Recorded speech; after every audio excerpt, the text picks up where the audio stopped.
Nação Celeste, sejam todos muito bem-vindos ao nosso canal. Bora lá conferir comigo as principais notícias do nosso Cruzeirão. Cruzeiro contra Atlético Mineiro. Sampaoli e Tite se reencontram após duelo emblemático de 2017. E pessoal, tem notícia de Pedrinho BH, que não tá nem aí para dinheiro e abre mão de 350 milhões de reais só para fazer o Cruzeiro feliz. E após goleada do Norte, Cruzeiro fica em segundo e precisa vencer o time de Vespasiano. Então, bora lá ficar comigo até o final desse vídeo e acompanhar todas essas notícias do nosso cabuloso. Mas antes, aquele pedido sempre importante, hein? Se você, meu amigo, minha amiga, ainda não é inscrito aqui no nosso canal, já se inscreva, deixe o seu like, seu comentário e participe conosco aqui das nossas resenhas. Então, sem mais delongas, bora lá falar do maior de Minas. Pessoal, lembrando que à frente de seleções, né, Tite e Sampaoli, treinadores tiveram disputa em amistoso que marcou a primeira derrota do brasileiro à frente do Brasil, justamente na estreia do argentino no comando da Argentina. A área técnica da Arena MRV, ou Toca 4, também vai trair holofotes neste domingo. Se dentro de campo os jogadores de Vespasiano e Cruzeiro são os protagonistas na disputa pelo gol, fora das quatro linhas, Jorge Sampaoli e Tite farão um duelo à parte, né? E será aí um reencontro depois de quase 9 anos. O primeiro duelo foi emblemático. Os dois se enfrentaram no clássico no clássico entre Atlético Mineiro e Cruzeiro neste domingo às 18 horas, lá na Arena MRV ou Toca 4, se você preferir. Em junho de 2017, Tite já acumulava 9 partidas, 8 pelas eliminatórias e um amistoso pela nossa seleção brasileira. Estava invicto. O compromisso daquele mês era um amistoso contra a rival Argentina, na Austrália. Do outro lado, era a estreia de Jorge Sampaoli como técnico da seleção dos Los Hermanos, né? E na véspera do jogo, Sampaoli rasgou elogios a Tite, que havia garantido a classificação antecipada para a Copa do Mundo, né? E ele disse o seguinte na época: conheço Tite, falei com ele quando estava no Sevilha. Creio que sua chegada gerou convicção e adesão dos jogadores ao compromisso com a seleção brasileira. A seleção jogava como jogava o Corinthians do Tite, e isso é mérito do treinador. É uma seleção que tinha dúvidas e inseguranças, mas hoje está no lugar que a corresponde. É uma potência respeitada no mundo todo e candidata a ganhar tudo que disputar. Tite também, pessoal, citou a qualidade de Sampaoli, destacou a coragem do adversário, uma vez que tinha apenas 4 partidas para garantir a Argentina na Copa. E Tite disse o seguinte: ele foi muito corajoso ao assumir a seleção, porque era um momento difícil. Tem a dificuldade de apenas 4 jogos nas eliminatórias. A gente tinha 12. Particularmente, acho que a Argentina vai passar. Passaria com Balsa e vai passar com Sampaoli. E pessoal, no amistoso, o Brasil não contou com o Neymar na época, né? Recebeu um descanso uma vez que vinha de alguns anos sem férias.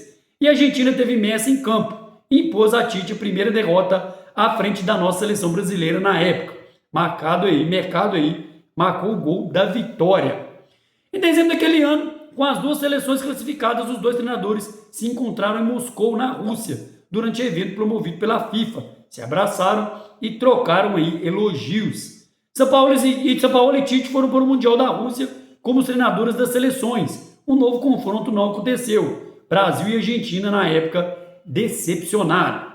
A seleção brasileira caiu nas quartas diante da Bélgica. A Argentina, com crise interna de relacionamentos entre jogadores, e o técnico foi eliminada nas oitavas pela França. Sampaoli não resistiu, foi demitido. E Tite foi mantido aí para mais um ciclo de Copa. Desde então, o argentino passou pelo futebol brasileiro, né? Santos, Atlético Mineiro e Flamengo. Francês e também espanhol. No Santos e no Atlético fez bons trabalhos. No Flamengo, né? Carioca em 2023, dirigiu a equipe em 39 jogos e foi demitido por causa de maus resultados na temporada e do vice-campeonato na Copa do Brasil. Curiosamente, Tite, fora da seleção brasileira após Copa de 2022, foi escolhido para assumir a vaga de Sampaoli no Flamengo. Foi campeão carioca em 24, mas não conseguiu encaixar a boa sequência e também acabou demitido. Pessoal, grande destaque também para essa rivalidade, para esse confronto entre Tite e Sampaoli. E para quem não tem rivalidade, é o único exclusivo aí no nosso Cruzeirão Cabuloso, é ele, né? Pedrinho BH.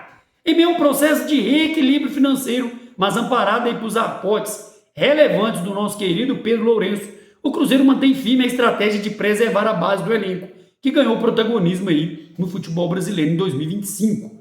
Com o crescimento esportivo do grupo, os jogadores passaram a despertar forte interesse no mercado. E nesse contexto, o Cruzeiro já recusou aproximadamente 350 milhões de reais em propostas ao longo de 2026, montante superior à receita aí obtida pelo Cruzeiro em 2024.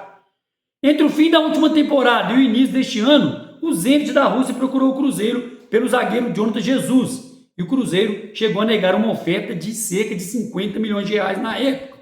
Posteriormente, o defensor chegou a ser incluído nas conversas envolvendo aí o meia Gerson, mas Tite aprovou o rendimento do jogador nos treinamentos e pediu sua permanência. Ainda em dezembro, o Flamengo apresentou uma proposta de 30 milhões de euros por Caio Jorge, o que dava na época 125 milhões de reais na cotação. E o Cruzeiro recusou prontamente e fixou aí 50 milhões de euros para tirar Caio Jorge do Cruzeiro. Pessoal, e mais recentemente, o Borussia Dortmund da Alemanha ofereceu aí, né, pelo nosso lateral esquerdo, Cauã Prats, enquanto o Como da Itália ofereceu também investidas por Kaique, né? Então, o Cruzeiro não se animou com a proposta de 12 milhões de euros, né, por Cauã, que dá 75 milhões e meio de reais. E no caso de Kaique, 9 milhões de euros, o que dá aí 56,6 milhões de reais.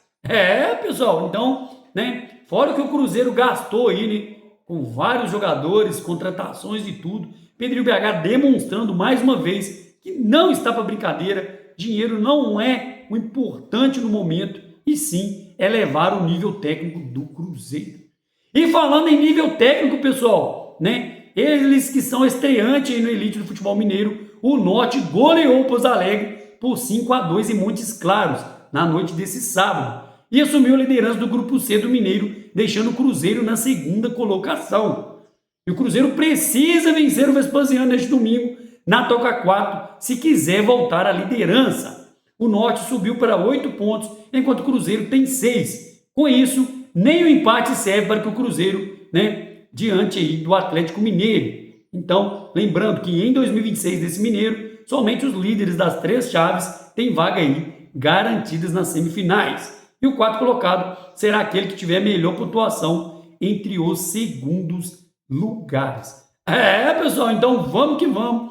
Jogo importantíssimo neste domingo, rumo aí às glórias eternas nessa temporada de 2026. Então é isso, pessoal. Ficamos com mais um vídeo por aqui. E aproveita e peça encarecidamente, se ainda não é inscrito, se inscreva, deixa o like, seu comentário e participe conosco aqui das nossas resenhas. Espero ver você no próximo vídeo. Um grande abraço. Tchau, tchau.